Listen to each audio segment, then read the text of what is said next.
حاجی یوسف صاحب جو ہیں وہ اب آئے ہیں، تو اب تک ناراضگیاں تھیں. ابھی میرا خیال ہے چٹھا صاحب کے ساتھ بھی ریسنٹلی ان کی جو صلح وغیرہ ہوئی ہے، تو گروپنگ کی بھی کافی ساری ادھر جو ہے نا وہ پائی جا رہی ہے. تو اس حوالے سے آپ کیا سمجھتے ہیں کہ پاکستان تحریک انصاف ایزیلی سیٹ نکال لے گی؟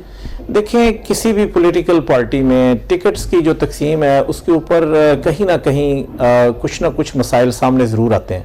پاکستان تحریک انصاف نے 2018 کا جو جنرل الیکشن ہے اس میں ٹکٹ جو ہے وہ شبیر اکرم چیمہ صاحب کو دی، اور میرا نہیں خیال کہ حاجی یوسف صاحب جو ہیں وہ پارٹی چھوڑ کے چلے گئے. ہاں، انہوں نے سپورٹ نہیں کیا تھا، اور وہ ان کی جو سپورٹ ہے وہ پاکستان تحریک انصاف کو وائڈلی جو کہہ لیں جس کی وہ امید کی جا رہی تھی وہ اس طرح سے نہیں ملی، لیکن وہ قطعاً پارٹی سے باہر نہیں گئے تھے. انہوں نے کسی بھی سطح پہ کسی بھی جگہ پہ یہ اعلان نہیں کیا تھا کہ وہ پارٹی سے باہر ہیں. تو ایک تو یہ بات، دوسری بات یہ ہے کہ اب چونکہ جنرل الیکشن سے پہلے یعنی ضمنی انتخاب آ گیا، اور ضمنی انتخابات میں پارٹی نے ان کو مناسب کینڈیڈیٹ سمجھتے ہوئے ٹکٹ جاری کی ہے.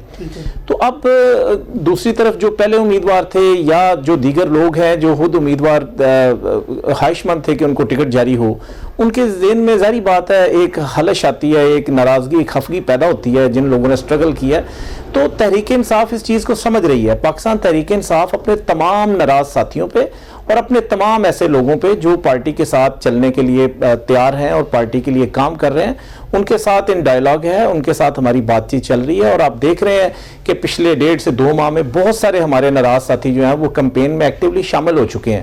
اور آئندہ چند دنوں میں جس طرح سے محمد احمد چٹھا صاحب، نعمان چٹھا صاحب اور ہماری تمام ڈسٹرکٹ کی، اور میں نام لینا چاہوں گا حامد ناصر چٹھا صاحب ہمارے سینئر سیاستدان، بزرگ رہنما ہیں، یہ سب لوگ جیسے ایفرٹ کر رہے ہیں، ہمیں انشاءاللہ تعالی بڑی اللہ کے گھر میں امید ہے کہ یہ جو سیٹ ہے پاکستان تحریک انصاف جیتے گی، اور ہم تمام ناراض ساتھیوں کو بھی اپنے ساتھ ملانے میں کامیاب ہوں گے.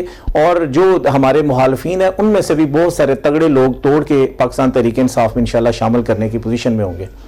اچھا، نہیں، آپ وزیر آباد میں، چونکہ میرا یہ سوال بنتا ہے آپ سے، آپ وزیر آباد میں تحریک انصاف کے جو ہے وہ مقامی سطح پر بہت زیادہ گروپ بندی بھی ہے. آپ بحیثیت سینئر نائب صدر وزیر آباد میں یہ جو سارے معاملات ہو رہے ہیں، ان کو کس اینگل سے مطلب دیکھ رہے ہیں اس کو؟ دیکھیں، گروپ بندی، دیکھیں ہر سیاسی پارٹی میں گروپ بندیاں ضرور ہوتی ہیں، دھڑے ہوتے ہیں، لیکن اس کا یہ ہرگز مطلب نہیں ہے کہ وہ دھڑے پارٹی کے جو فریم ورک ہے اس سے باہر جا کے پارٹی کے کو خلاف کام کریں گے.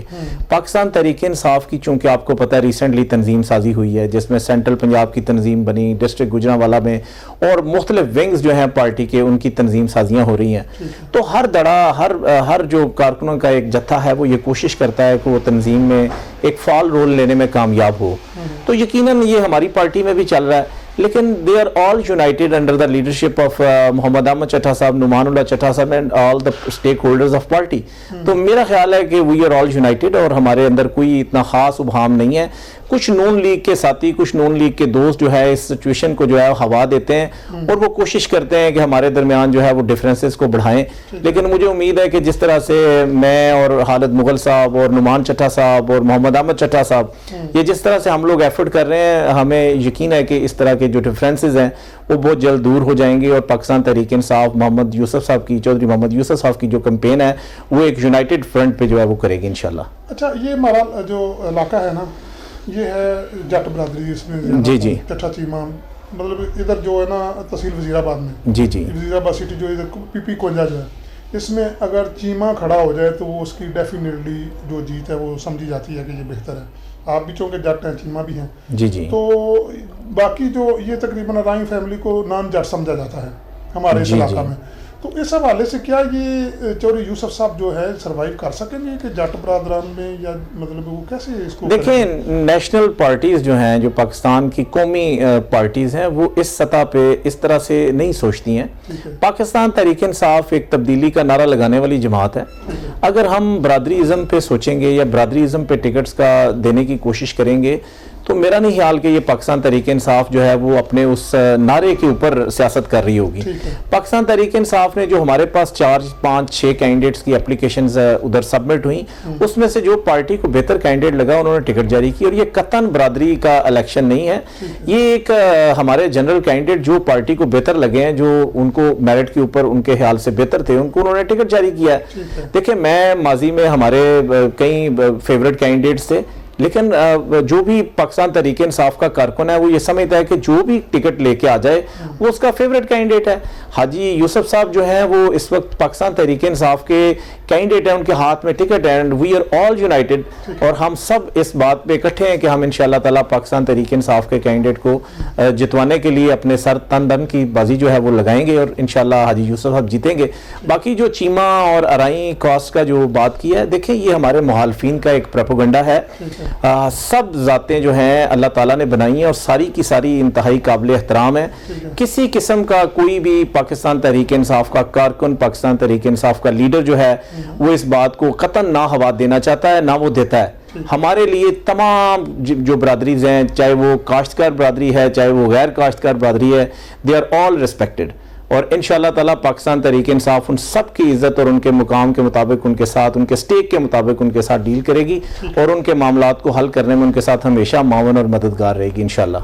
اچھا, آپ تحصیل وزیر آباد میں, سٹی وزیر آباد میں سینئر نائب صدر ہیں. آئندہ الیکشن جب آنا جو نا بلدیاتی الیکشن, جی اس میں آپ کس عہدے کے امیدوار ہیں؟ ذرا یہ دیکھیں, میں جو 2015 میں پہلا بلدیاتی انتخاب میں نے لڑا, اس میں میں نے جنرل کونسلر کی سیٹ پہ الیکشن لڑا تھا. اب دیکھیں یہ پارٹی کے فیصلے ہیں, ہم تو پارٹی کے لیے کام کر رہے ہیں. پاکستان تحریک انصاف جہاں بہتر سمجھے گی ہمیں, وہاں پہ ہم انشاءاللہ تعالیٰ اپنے شہر کے لوگوں کی خدمت کے لیے میسر ہوں گے. تو میرا خیال ہے کہ یہ فیصلہ جو ہے وہ ہم اپنی پارٹی پہ چھوڑیں گے. وہ جس جگہ پہ ہمیں رکھیں گے ہم انشاءاللہ تعالیٰ اس جگہ پہ رہ کے اپنے شہر کے لوگوں کی خدمت کریں گے. اس میں چاہے وہ سٹی کی کمیٹی ہو جسے آپ کہہ لیں جو میئر کا الیکشن ہے, یا ہماری جو نیبرہڈ کونسلز ہیں وہاں کا الیکشن ہو, یہ ابھی باہمی مشاورت سے, چونکہ ابھی یہ سٹیجز آئی نہیں ہیں, تو جب تک یہ سٹیجز آ نہ جائیں اس وقت تک بغیر مشاورت کے یہ اعلان کرنا کہ میں اس چیز کا کینڈیڈیٹ ہوں یہ مناسب نہیں ہے. لیکن جو ہماری پارٹی اور ہماری لیڈرشپ ہم سے ریکوائر کرے گی اور جس طرح سے وہ ہمیں کہے گی, ہم انشاءاللہ تعالیٰ اس کے مطابق اس الیکشن میں ضرور جائیں گے, بلدیاتی الیکشن میں. اچھا, بات خدمت کی شروع ہو گئی ہے جی. میں چاہوں گا کہ آپ ہمارے ناظرین کو یہ بتائیں کہ آپ ماشاءاللہ ادھر اس وقت وزیر آباد میں جو ترقیاتی منصوبے ہوئے ان کی بھی تھوڑی سی تفصیل پی ٹی آئی کے تھرو, اور جو آنے والے ہیں جن کی اشد ضرورت ہے وہ ذرا ان کی تھوڑی سی وضاحت کر فرمائیں. دیکھیں, پہلے تو میں یہ گزارش کرتا چلوں کہ جب پاکستان تحریک انصاف کی حکومت آئی ہے تو جو گلی محلے کی ڈیولپمنٹ ہے وہ کوئی اتنی خاص اس سطح پہ ہو نہیں سکی, کیونکہ حکومت آنے کے بعد پہلے تو معاشی چیلنجز تھے, معیشت کے بہت زیادہ معاملات خراب تھے. اس کے بعد جب حکومت کی کمر سیدھی ہونا شروع ہوئی ہے تو یہ کرونا پینڈیمک آ گیا ہے, تو یہ سارے معاملات تھے. اب جو ہے ہمارے ڈیولپمنٹ کے مختلف منصوبے جو ہیں جن میں ہماری گلی نالیاں, سیوریج, اسٹریٹ لائٹس, یہ سارے کام جو ہیں ہو رہے ہیں. آپ دیکھیں کہ وزیر آباد شہر میں میسو سکیل پہ جو ہے وہ جو ویسٹ مینجمنٹ ہے وہ ہو رہی ہے. گلی محلوں میں کوڑا کرکٹ کے بہت مسائل تھے. جو لیٹسٹ سروے ہوا اس میں 50% سے زیادہ جو سب سے بڑا مسئلہ ہمارے سٹی کا اور تحصیل کا ہے وہ ویسٹ مینجمنٹ کا تھا.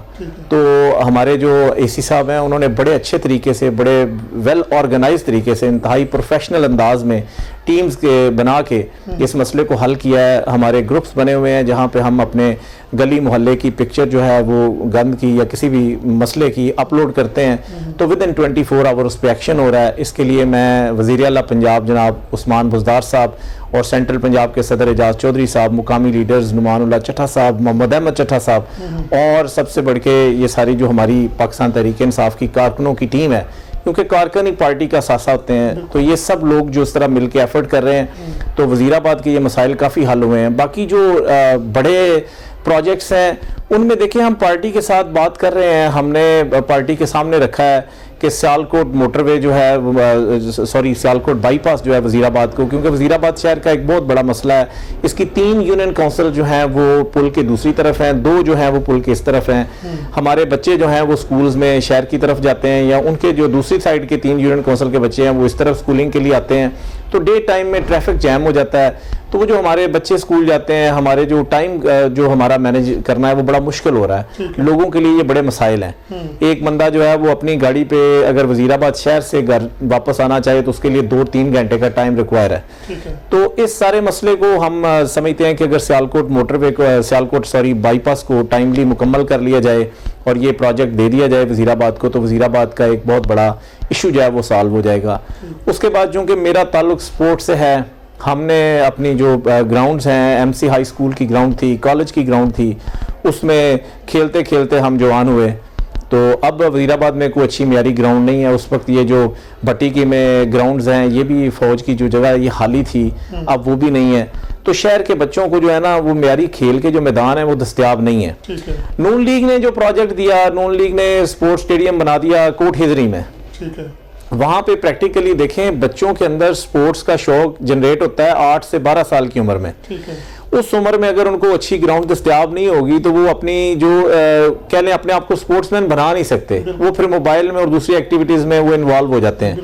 تو ہمارا جو بچہ 8 سے 12 سال کا وہ پریکٹیکلی کوٹ ہجری جا نہیں سکتا. تو اس ضمن میں جو ہماری مقامی قیادت ہے وہ بڑی ایفرٹ کر رہی ہے اور سپورٹس کمپلیکس جو ہے وہ منظور کروانے کے قریب ہیں. اور مجھے یقین ہے کہ وزیر آباد کے بالکل پاس ایک اچھا سپورٹس کمپلیکس جو ہے وہ آ جائے گا. اس کے بعد ہماری جو ٹیم ہے پاکستان تحریک انصاف کی وہ ساری کی ساری اس بات پہ متفق ہے کہ وزیر آباد کو ایک یونیورسٹی دی جائے. جیسے کہ رچنا یونیورسٹی جو ہے کالج جو ہے وہ دستیاب ہے، اگر اسی کو ایکسٹینڈ کر کے یونیورسٹی بنا دی جائے تو یہ بھی ایک بہت بڑا پروجیکٹ ہے. اور علاوہ ازیں کارڈیالوجی جو ہے یہ آپ کو پتہ ہے 2008 سے آگے آن ورڈ اس کو فنکشنل نہیں کیا گیا تھا. پاکستان تحریک انصاف جب سے حکومت میں آئی اس کو فنکشنل کر دیا ہے اور اس میں ڈے بائی ڈے بہتری آ رہی ہے. اور یہ بھی میں سمجھتا ہوں کہ ہمارے شہر کی بہت بڑی خدمت ہے. مزید ہم انشاءاللہ تعالی اور بھی جو سکولز ہیں ان کو کوشش کریں گے کہ اپنی جو دیگر یونین کونسلز ہیں، جیسے میں چونکہ ایجوکیشنسٹ ہوں تو میں کچھ ڈیٹا ناظرین کے سامنے بھی رکھنا چاہتا ہوں کہ جب سے ہم نے ہوش سنبھالی ہے وزیر آباد میں 4 بوائز ہائی اسکول ہیں. ایک ایم سی ہائی اسکول ہے وہ بھی سٹی میں ہے، ایک پبلک ہائی اسکول ہے وہ بھی سٹی میں ہے، نظام آباد ہائی اسکول اور اس طرح مشن ہائی اسکول. یہ 4 بوائز ہائی اسکول ہیں. انفارچونیٹ بات ہے کہ پچھلے 40 سال میں یا 50 سال کے عرصے میں کوئی بھی ایک ہائی اسکول جو ہے وہ نہیں بنا. تو ہماری خواہش ہے کہ ہم وزیر آباد میں ایک ہائی اسکول بھی جو ہے مزید ایڈ کروا دیں اپنے اس دور حکومت میں. اس کے لیے ہم اپنی مقامی قیادت کو یہ سجیشنز دے رہے ہیں اور انشاءاللہ تعالی اگر ہمارے یہ امیدوار کامیاب ہوتے ہیں تو ہمارے یہ جو خواب ہیں ان کو پورا کرنے میں اس سے بڑی ہیلپ ملے گی انشاءاللہ. اچھا، آپ نے ایجوکیشنسٹ کا تھوڑا سا حوالہ دیا ماشاءاللہ. آپ اچھا پچھلی دفعہ بھی جو پرائیویٹ سکولز ہیں بلکہ ساری تمام بچے اس سال کا فارغ نکل گئے، اس کے جو نقصانات ہوئے اور اب پھر پورے تقریباً 1.5 ماہ کے قریب جو گورنمنٹ نے چھٹیاں کر دی ہیں. تو اس حوالے سے آپ کیا کہیں، اس کو تعلیم کا تو بیڑا غرق نہیں ہو گیا؟ دیکھیں جی، جان ہے تو جہان ہے. اگر میں کاروباری بات کروں، اگر میں یہ بات کروں کہ بزنس کے پوائنٹ آف ویو سے تو یقیناً اس کا نقصان ہے. تمام پرائیویٹ سکول اسپیشلی جن کی فیسز 2000 یا 2500 سے کم ہے ان کے لیے اس بحران سے نپٹنا بڑا چیلنجنگ ہے. دیکھیں ان کی بلڈنگز کے رینٹ ہیں، ان کے سٹاف کی پیز ہیں. اگر وہ سٹاف کو 6 مہینے پے نہیں دیتے تو جو سٹاف ممبرز ہیں وہ اور آپشنز پہ غور کرنا شروع کر دیں گے اور وہ سکول چھوڑ دیں گے. اس لیے ان کو اپنے پرماننٹ ٹیچرز کو پے کرنا پڑتا ہے. دوسری بات ہے بلڈنگ کے رینٹس ان کو ہر صورت پے کرنے ہیں اور اس بحران میں ان کے لیے اس طرح کی جو معاملات ہیں ان کو مینج کرنا ناممکن ہے. تو پرائیویٹ سکولز نے یقیناً سفر کیا. حکومت کو ان کو کوئی بیل آؤٹ پیکج ضرور دینا چاہیے تھا. اور اگر یہ میرا انٹرویو کہیں تک ارباب اختیار تک پہنچتا ہے تو میری ان سے درخواست ہے کہ آپ جو پرائیویٹ سکول کمیونٹی ہے یہ پاکستان کے بہت سے بے روزگار نوجوانوں کو، لڑکیوں اور لڑکوں کو جو ہے وہ ٹیچنگ کی فیسلٹیز اور دیگر جابز جو ہے وہ فراہم کرتی ہے. تو آپ کو ضرور ان کو کوئی بیل آؤٹ پیکج دینا چاہیے تاکہ یہ جو سکولز ہیں، یہ ادارے جو ہیں یہ بند نہ ہوں. ایک محتاط سروے کے مطابق تقریباً 2500 سے 3000 سکول جو ہے یہ پچھلا جو پینڈیمک کا پہلی جو ویو تھی اس میں وہ بند ہو گئے ہیں. تو اب اگر ریسنٹ لاک ڈاؤن بڑھتا ہے تو اس سے مزید سکول بند ہو جائیں گے. تو اس کا عمران خان صاحب کو، وزیر اعلیٰ پنجاب جناب عثمان بزدار صاحب کو اور اسکول ایجوکیشن منسٹر مراد راز صاحب کو اس کے بارے میں ضرور اور بالضرور کچھ نہ کچھ پالیسی بنانی چاہیے تاکہ سکولز کو سیو کیا جا سکے. باقی دیکھیں بات پھر وہی ہے کہ جو شماریاتی ڈیٹا حکومت کے سامنے آ رہا ہے اس کے مطابق لاک ڈاؤن جو ہے وہ ناگزیر تھا، اس سے بچا نہیں جا سکتا تھا. دیکھیں پہلی ویو میں اتنے پیشنٹس نہیں تھے. اب پاکستان میں بھی ریٹ اس کا بڑی تیزی سے بڑھ رہا ہے. کچھ ڈسٹرکٹ میں تو کم ہے، کچھ میں بہت زیادہ ہے. تو لہٰذا اس کو کرب کرنے کے لیے، کرونا کو کنٹرول کرنے کے لیے سکولز کو بند کرنا ضروری تھا. میں اگر اپنی بات کروں تو میری سجیشن تو یہ تھی کہ 15 دسمبر سے گورنمنٹ کو لاک ڈاؤن کرنا چاہیے تھا سکولز کا، تاکہ سکولز کچھ معاملات کو مینج کرنے کی پوزیشن میں ہوتے. بہرحال NCOC نے جو بہتر سمجھا ہے، ہم بحیثیت پاکستانی اور بحیثیت اپنی قوم کے ذمہ دار شہری، ہم اپنی قوم کی جو لیڈرشپ ہے اس کو سپورٹ کرتے ہیں اور یہ امید کرتے ہیں کہ اللہ تعالی ہم سب کو اس وبائی مرض سے محفوظ رکھے.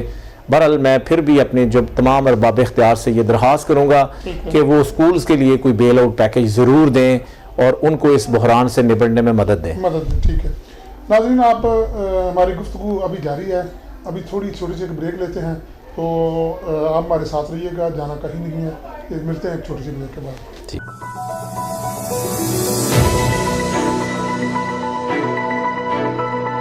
ظلم اور جبر کے خلاف جہاد، 15 سالہ صاف ستھری صحافت کے بعد کامیابی کی طرف ایک اور قدم. QS TV لا رہا ہے آپ کے لیے ایک ایسا پلیٹ فارم جو پہنچائے گا عوام کی آواز ملک کے اعلیٰ ایوانوں تک، جو دکھائے گا وہ سب جو کسی نے نہیں دکھایا. QS TV لا رہا ہے آپ کے لیے news updates, morning shows, talk shows, entertainment, fun, ادب اور بہت کچھ. QS TV ایک ایسا پلیٹ فارم ہے جہاں پر خبر کا مطلب ہے بھروسہ، اور آپ کا بھروسہ ہے ہماری ذمہ داری. آئیے اور QS TV کا حصہ بنیے اور بنیے عوام کی آواز.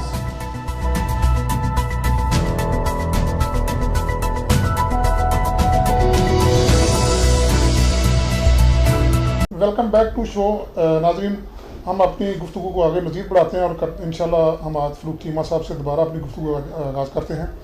جی چیمہ صاحب، آپ مجھے یہ بتائیے گا کہ عمران خان کی جب سے حکومت آئی ہے، مہنگائی نے اپنے پورے زور و شور سے جو ہے نا ابھی بھی چل رہی ہے، دن بدن ہر روز جو ہے نا، میرا خیال ہے کہ چینی جو کہ 50-60 روپے کلو تھی، وہ آج 110 روپے میں، 15 روپے 20 روپے میں مل رہی ہے.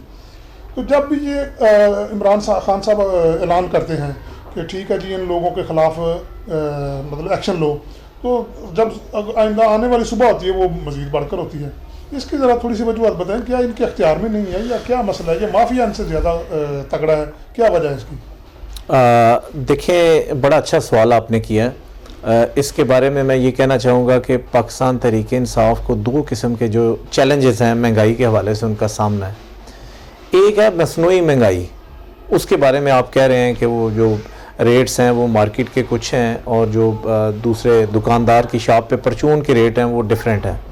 جیسا کہ آپ اگر منڈی میں خرید و فروخت کے لیے جائیں تو آپ کو پتہ ہے جو ریٹ لسٹ پہ ریٹ ہوتا ہے اس کے اوپر آپ کو چیز نہیں ملتی. یہ ایک بہت بڑا مسئلہ ہے.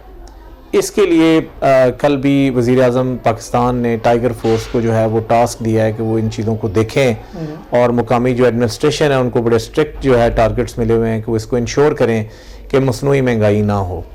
ہم بھی عام مقامی سطح پہ کوشش کر رہے ہیں، دکاندار سے سوال کرتے ہیں کہ یار یہ جو آپ کا ریٹ ہے، جو آپ کو ریٹ لسٹ پہ ہے، آپ اس پہ چیز کیوں نہیں بیچ رہے؟ تو بہت سارے دکاندار جو ہمیں اس مسئلے کا جو جواب دیتے ہیں وہ یہ دیتے ہیں جی کہ ہمیں منڈی سے مال اس قیمت پہ نہیں ملتا.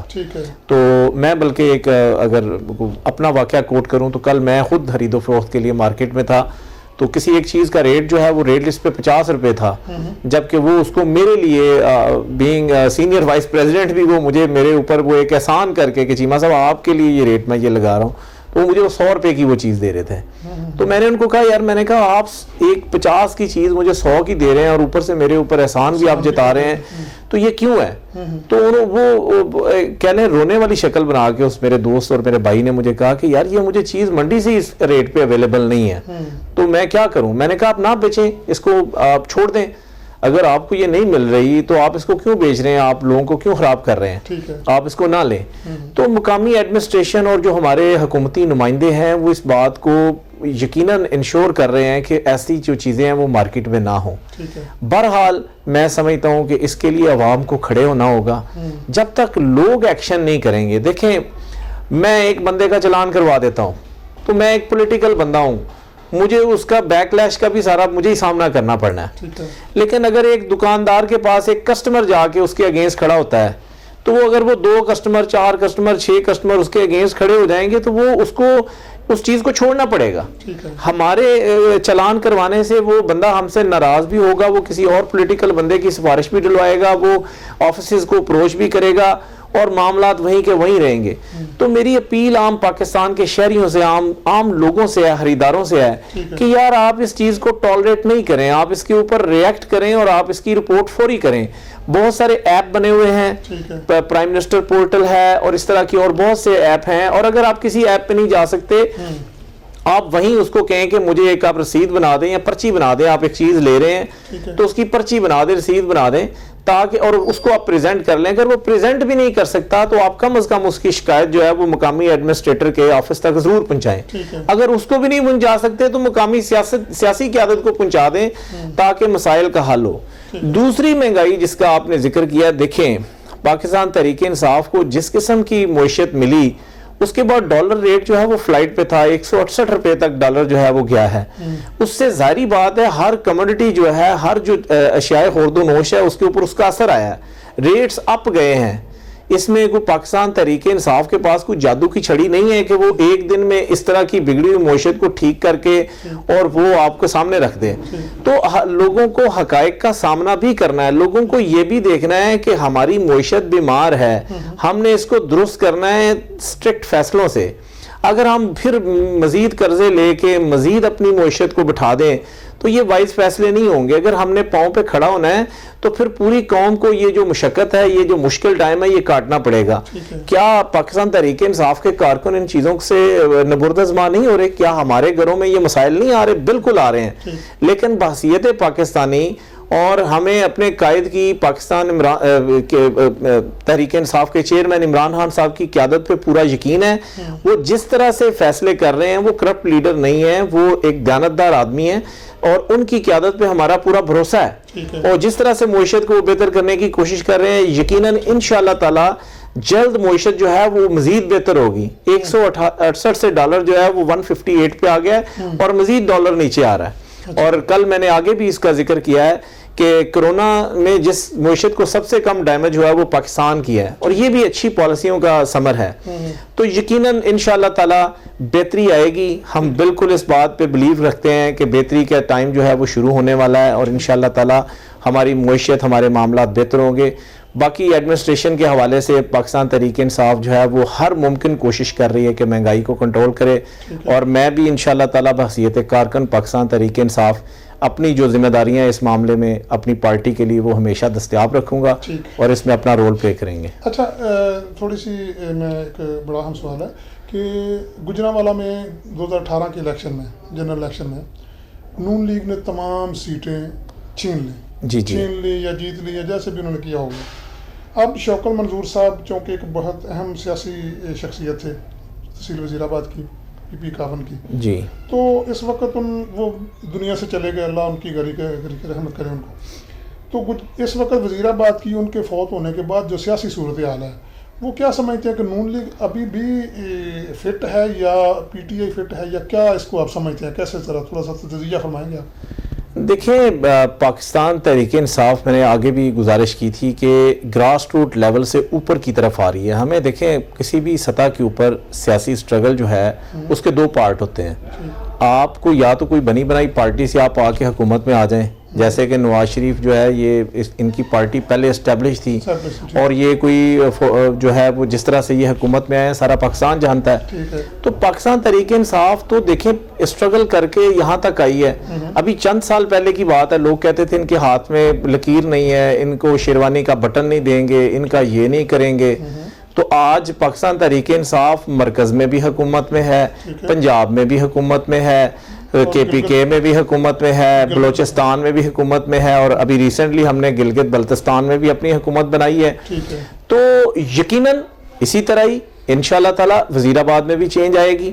اور جس طرح سے میں نے آگے گزارش کی ہے کہ ہمارے کینڈیڈیٹ چودھری محمد یوسف صاحب بہترین طریقے سے کمپین کر رہے ہیں, ہر سطح پہ لوگوں سے رابطے میں ہیں, اور انڈیویجول وہ کمپین کو بھی کر رہے ہیں, اور جو ہماری دوسری کمپین ہے اجتماعی سطح پہ اس کو بھی وہ رن کر رہے ہیں. تو اس سے یقیناً پاکستان تحریک انصاف اس حلقے میں جیتنے کی پوزیشن میں ہے, اور جیسے جیسے ہماری جو لاک ڈاؤن کے بعد کی سچویشن کھلتی جائے گی آپ دیکھیں گے کہ پاکستان تحریک انصاف ڈومینیٹ کرے گی اس حلقے میں انشاءاللہ.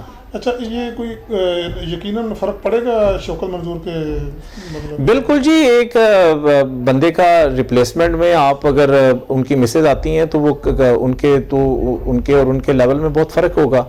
اور لوگوں کو دیکھیں, ہماری جس طرح کی پولیٹکس ہے پاکستان میں, ایک خاتون سے کمیونیکیٹ کرنا اور اس طریقے سے پولیٹیکل میٹرز چلانا یہ یقیناً عوام کے لیے مشکل ہوگا. اور ویسے بھی پاکستان تحریک انصاف یہ سمجھتی ہے کہ ماروثی سیاست نہیں ہونی چاہیے. تو اچھا, گلگت بلتستان میں پیپلز پارٹی کی گورنمنٹ کی, اس کے بعد نون لیگ کی گورنمنٹ تھی, اس کے بعد اب آپ کی آئی ہے, تبدیلی آ رہی ہے. آپ کیا سمجھتے ہیں کہ گجرانوالہ میں بھی 2018 میں تو کلین سویپ ہو گیا تھا, ٹھیک ہے جی, اب کوئی ایسا آپ دیکھ رہے ہیں کہ آنے والے الیکشن میں کچھ معاملات بہتر ہو سکتے ہیں یا نہیں؟ بٹی صاحب, اگر آپ ہمارے مزاج سے واقف ہیں تو ہم تو ان چند لوگوں میں شامل ہیں کہ جب کوئی بندہ بھی یہ بات ماننے کو تیار نہیں تھا کہ پاکستان تحریک انصاف کی حکومت آئے گی, ہم تو اس وقت بھی یہی بات کہتے تھے کہ پاکستان تحریک انصاف کی حکومت آئے گی. مجھے یاد پڑتا ہے کہ عمران خان صاحب کبھی جلسہ کال کرتے تھے لاہور میں, پنڈی میں, گجرہاں میں, کسی بھی شہر میں, تو ہم گاڑی پہ وہاں کے لیے نکلتے تھے, چند دوست اور چند دوستوں کا قافلہ لے کے. تو لوگ ہمیں مذاق کرتے تھے, لوگ ہمیں کہتے تھے یہ دیکھو یہ بھی ایک پارٹی ہے, بلکہ ایون ٹانگا پارٹی اور بڑے بڑے القاب, میں میڈیا کے سامنے تو چلے وہ ایک لمٹڈ بات کرنا چاہتا ہوں, لیکن دیتے تھے. ہم نے تو اس وقت بھی کہا ہماری حکومت آئے گی, اور اللہ کے فضل سے آئی. آپ نے دیکھا ہے, دیکھیں 2018 میں پاکستان تحریک انصاف کو یہی کہا جاتا تھا نا کہ یہ کے پی کے میں بھی ہار جائیں گے, تو ہم نے کے پی کے میں بھی حکومت بنائی دوبارہ. میں پورے گجرانوالہ کی بات چھوڑتا ہوں, میں اصل میں آپ کو اپنے حلقے کی بات کرتا ہوں. جی. احمد چٹھا کی N79 اور 51-52 میں, جیسا کہ گزشتہ 5-10 سال سے جو ہے نا وہ ناکامی آ رہی ہے, تو اب کوئی ایسی سچویشن بنی ہے؟ میں نے تو دیکھا کہ جو نظریاتی لوگ تھے پی ٹی آئی کے وہ ویسے ناراض ہو رہے ہیں, گروپنگ بندی بہت زیادہ ہو گئی ہے, تو کیا یہ آئندہ الیکشن میں کوئی ایسی ہے؟ نہیں, کوئی ناراضگی نہیں ہے. دیکھیں پاکستان تحریک انصاف کے جو کارکن ہیں نا, ان کے مزاج کو تھوڑا سا بٹی صاحب سمجھنے کی ضرورت ہے. ٹھیک ہے, پاکستان تحریک انصاف کے کارکن جو ہیں وہ دوسری پارٹیوں کے کارکنوں سے ان کا مزاج تھوڑا ڈیفرنٹ ہے. ٹھیک ہے, ہمارے قائد نے ہمیں ایک بات سکھائی ہے کہ آپ جو بات ہے حق سچ کی وہ ضرور کریں. ٹھیک ہے, تو محمد احمد چٹھا صاحب جو ہیں وہ ایک پڑھے لکھے نوجوان لیڈر ہیں, وہ معاملات کو بہت اچھی سطح پہ سمجھتے ہیں. کسی قسم کا, میں دیکھیں میڈیا کے سامنے برملا یہ بات کہہ رہا ہوں, کسی قسم کا کوئی اختلاف نہیں ہے. یہ ساری باتیں جو ہیں یہ نون لیگ کی طرف سے ان چیزوں کو ہوا دی جا رہی ہے. کوئی بھی بندہ, کوئی بھی ایک سنگل شخص ہماری پارٹی میں ایسا نہیں ہے جو اس قسم کی گروپنگ میں انوالو ہو. ہم سب لوگ under the leadership of our جو لیڈر ہیں ہمارے تحصیل کے اور ہمارے ضلع کے, ہم سب ان کی لیڈرشپ میں اکٹھے ہیں. محمد احمد چٹھا صاحب جو ہیں, ان کی جو کامیابی ہے اس کے لیے تمام سطح پہ کوشش کی جا رہی ہے, اور اس کے لیے میں سمجھتا ہوں کہ یہ جو PP51 کا یہ جو بائی الیکشن ہے یہ بڑا امپورٹنٹ اور کلیدی حیثیت رکھتا ہے. اس لیے ہم سب لوگ مل کے یہ ایفرٹ کر رہے ہیں کہ پاکستان تحریک انصاف اس بائی الیکشن کو ایک ہینڈسم مارجن سے جو ہے وہ جیتے. اس میں بڑا ضروری ہے یہ ہمارے لیے.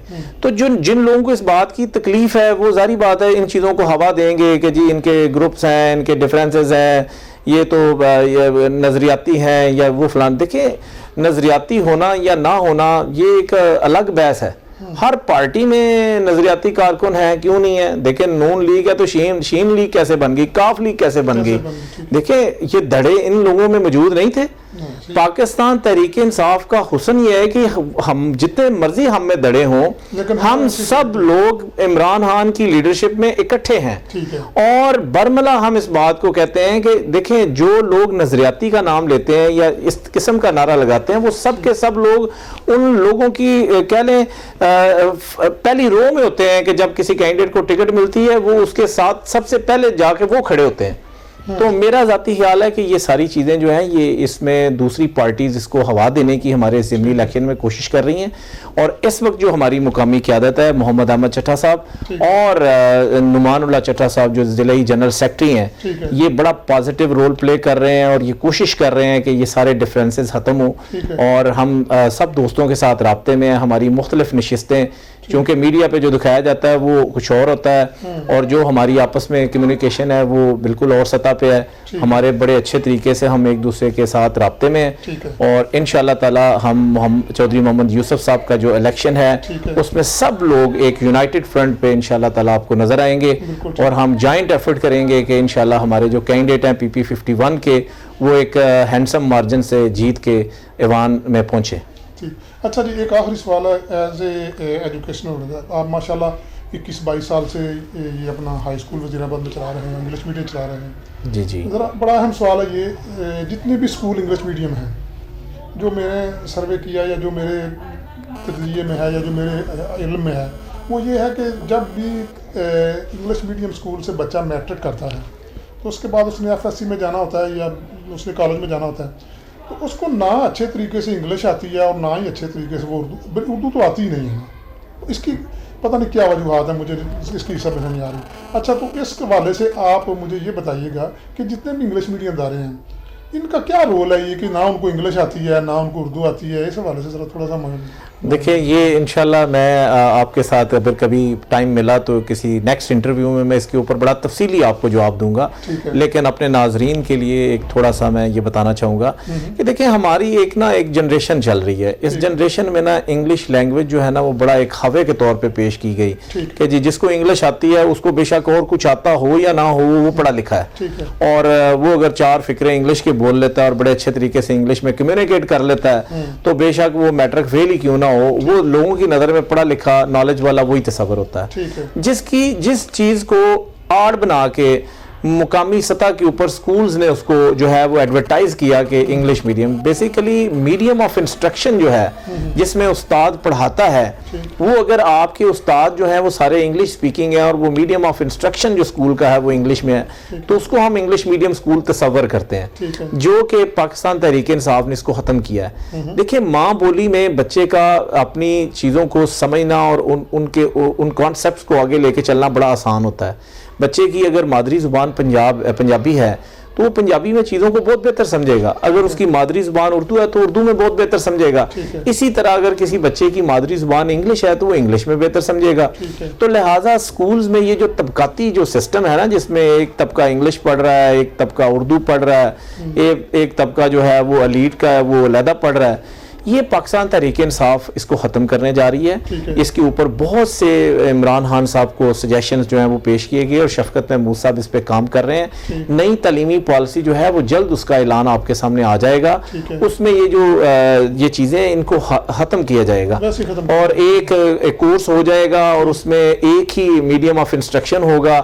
تو انشاءاللہ تعالی آپ دیکھیں گے کہ پاکستان تحریک انصاف اس جو ایجوکیشن کا جو فرنٹ ہے اس کے اوپر ایک بڑا انقلاب لے کے آئے گی جو نسلوں تک پاکستان کی جو ہے نا سوار دے گا انشاءاللہ۔ جی ناظرین، آپ نے عماد فاروق خسیمہ صاحب کی گفتگو سنی، انہوں نے انتہائی پاورفل طریقے سے اپنی جماعت کو، اپنے ساتھیوں کو، اپنی لوکل سطح جو مقامی گروپس ہیں ان کو کس طریقے سے انہوں نے بڑے اچھے انداز میں بڑے اچھے طریقے سے پش کیا، اور میں سمجھتا ہوں کہ ایک اچھے لیڈر کی یہی نشانی ہونی چاہیے۔ وقت ختم ہو رہا ہے ہمارے پروگرام کا، اسی کے ساتھ ہی پاکستان زندہ باد، اکبر علی بھٹی کو اجازت دیجیے، اللہ حافظ۔ شکریہ جی۔